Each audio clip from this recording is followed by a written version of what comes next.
સૌરાષ્ટ્ર યુનિવર્સિટીના વિવાદિત પૂર્વ કુલપતિની સ્વૈચ્છિક નિવૃત્તિ સામે આવી। પ્રોફેસર ગિરીશ ભીમાણીએ ઇન્ચાર્જ કુલપતિ ડોક્ટર કમલ ડોડિયાને પત્ર સોંપ્યો હોવાની વિગતો છે।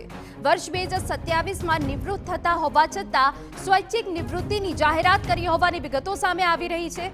આપને જણાવી દઈએ કે પેપર ચોરી કાંડ, ભરતી પ્રક્રિયા સહિત અનેક વિવાદોમાં નામ ખુલ્યું હતું।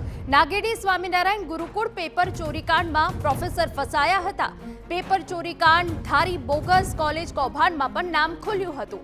વિવાદિત ભરતી પ્રક્રિયા સહિત અનેક વિવાદોમાં ઘેરાતા નિવૃત્તિ જાહેર કરી હોવાની વિગતો છે। સરકાર તપાસ આદેશ આપે તે પહેલા સ્વૈચ્છિક નિવૃત્તિ જાહેર કરી છે।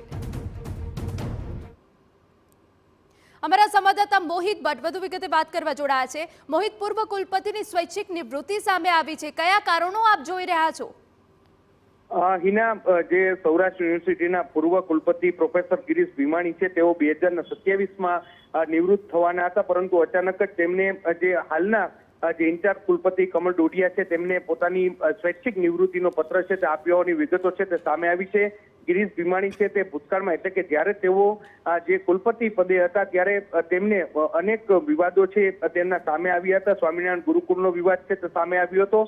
એટલું જ નહીં, પરંતુ તેમના કાર્યકાળમાં પરીક્ષા વિભાગમાં ચોરી, પેપર ફૂટવા સહિતના અનેક જે મુદ્દાઓ છે તે સામે આવે છે, જેને લઈને વિવાદ છે તે સર્જાયો હતો। એટલું જ નહીં, પરંતુ જે વર્ષોથી સૌરાષ્ટ્ર યુનિવર્સિટીમાં જે પ્રાધ્યાપકો, જે પ્રોફેસરો અને જે રાજકીય આગેવાનો છે તેનો દબદબો રહેતો હતો, તેની સામે તેમને અનેક તપાસના આદેશો આપ્યા હતા અને તેને લઈને ભાજપનો આંતરિક જૂથવાદ છે તે પણ સામે આવ્યો હતો। અને આ તમામ મુદ્દાઓની વચ્ચે તેમને જે પોતાની સ્વૈચ્છિક નિવૃત્તિ આપી છે તે જરૂરથી ચર્ચાનું કેન્દ્ર બન્યું છે।